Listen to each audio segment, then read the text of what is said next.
Chyavan city hospital. City hospital, Gurgaon शहर। एक जवान लड़का सिटी हॉस्पिटल के मेन गेट से बाहर निकला। यह जवान लड़का लगभग 17 वर्ष का था और जल्द ही 18 वर्ष का होने वाला था। वह दिखने लंबा और दुबला पतला सा था और उसका चेहरा कोमल था।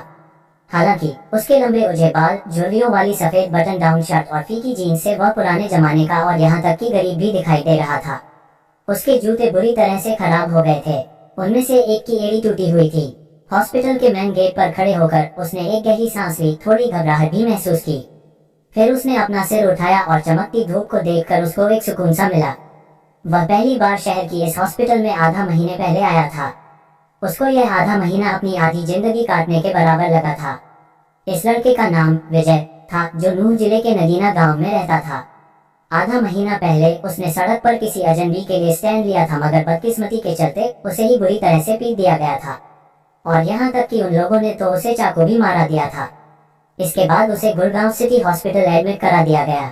सबसे निराशाजनक बात तो ये थी कि जिस अजनबी को उसने बचाया था वह बिना किसी को कुछ बताए वहां से गायब हो गया, जिस वजह से उनमें से कोई भी अपराधी पकड़ा नहीं गया। इसलिए कोई भी इस बात की गवाही नहीं दे सका कि वह एक अच्छा आदमी था।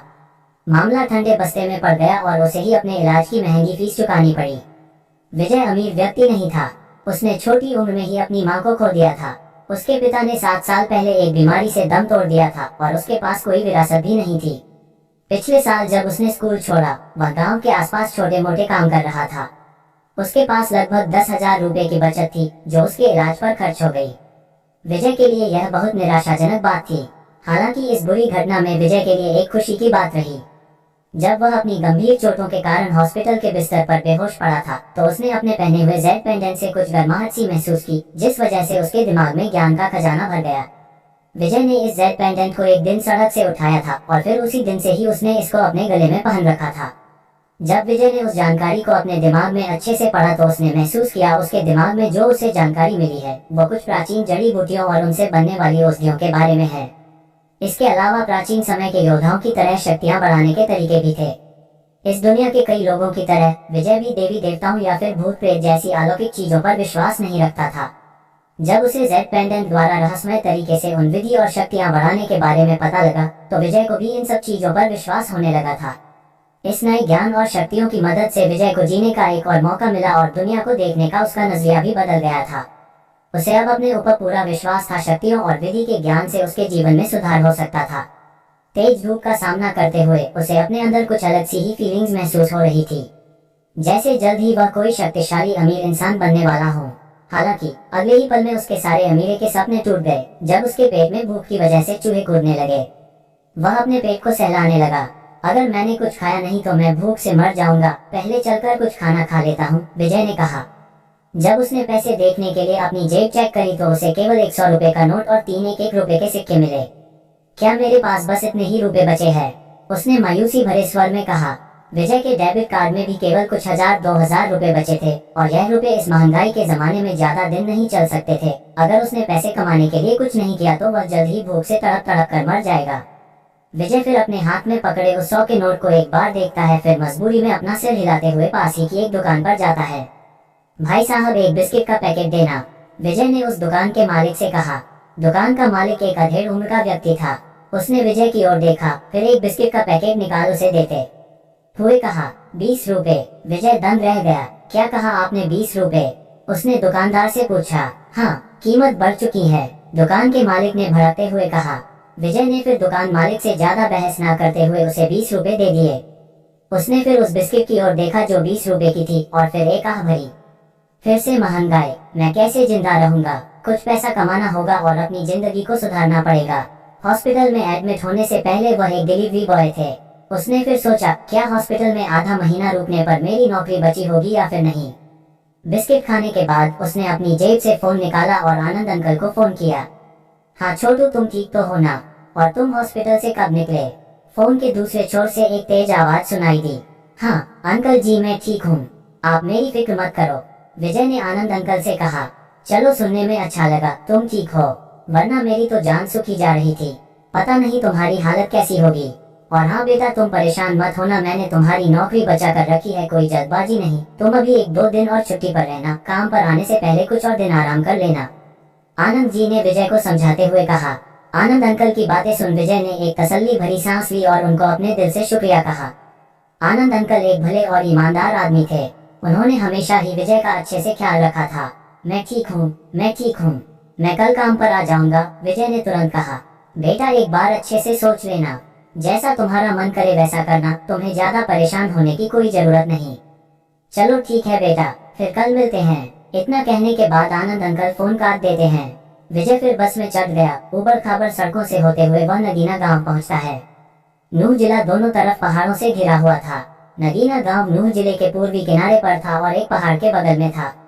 वह बस से उतरा और 10 मिनट पैदल चलने के बाद घर पहुंचा। विजय, तुम वापस आ गए हो? एक पड़ोसी ने विजय से पूछा। विजय ने उस पड़ोसी से हाथ मिलाया और शुक्रिया बोलते हुए अपने घर की ओर निकल गया। इस गांव के सभी घर वहां रहने वाले परिवारों द्वारा बनाए गए थे, मगर विजय का घर पुराना सा और टूटा फूटा हुआ था। जैसे ही वह अपने घर के सामने के दरवाजे पर पहुंचा, बगल के एक मकान से अधेड़ उम्र के दिखने वाले आदमी ने अपने हाथ में चावल के कटोरे को पकड़े हुए विजय से पूछा। विजय, तुम आ गए? विजय ने भी उसे देख मुस्कुराते हुए हाँ में सिर हिला दिया। तभी उस मकान के अंदर से एक और कर्कश आवाज आई। ओह विजय, तुम वापस आ गए हो। आधे महीने तक अस्पताल में लेटने के बाद तुम्हें सबक तो मिल ही गया होगा।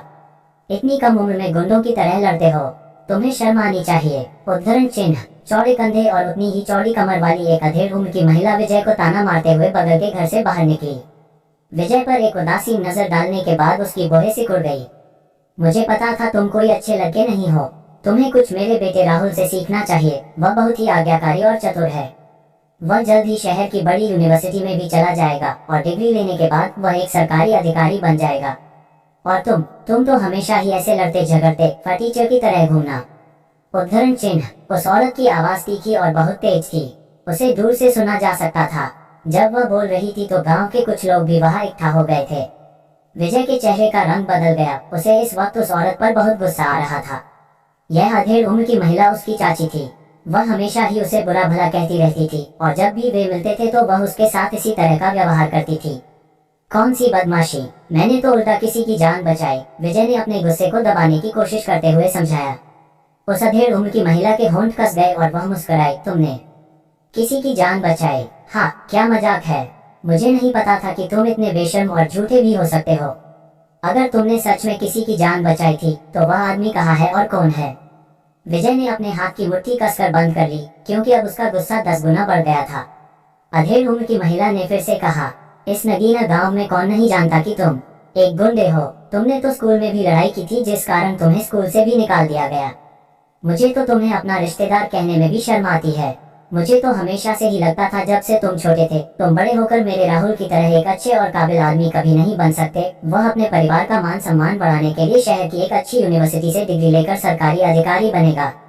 उद्धरण चिन्ह। अपने बेटे की तारीफ करते हुए वह खुश लग रही थी। विजय की मुट्ठी इतनी कसकर बंद थी कि उसके नाखून उसके हाथ में गड़ गए। फिर उसने एक गहरी सांस ली और उसे एक अजीब नजर से देख बड़े बड़े कदमों से सामने अपने घर में चला गया। हाँ, मुझे विश्वास नहीं हो रहा। देखा तुमने, इस छोटे घोड़े ने मुझे कैसी नजरों से देखा। बाहर से तीखी आवाज आई।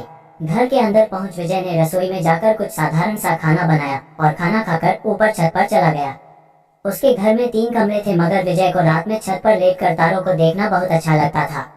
आसमान में अंधेरा छाया हुआ था। छत पर पहुंच विजय एक चारपाई पर लगे बिस्तर पर लेट गया और रात के अंधेरे में आसमान में जगमगाने वाले सितारों को देखने लगा। उसके दिमाग में विचार कभी उमड़ते तो कभी बिगड़ते, ऐसी ही कई चीजों के बारे में और फ्यूचर में उसे क्या करना चाहिए, इसके बारे में लंबे समय तक सोचता रहा। जल्द ही उसे नींद आ गई और वह सो गया।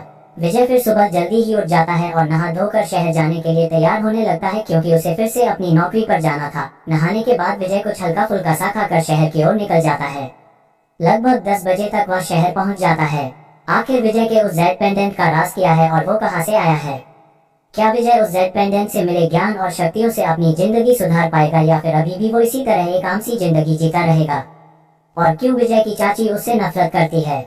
आखिर क्या होगा इस कहानी का अगला पड़ाव? जानने के लिए बने रहे हमारी कहानी के सुपर बिजनेसमैन के साथ सिर्फ और सिर्फ पॉकेट नोवेल पर।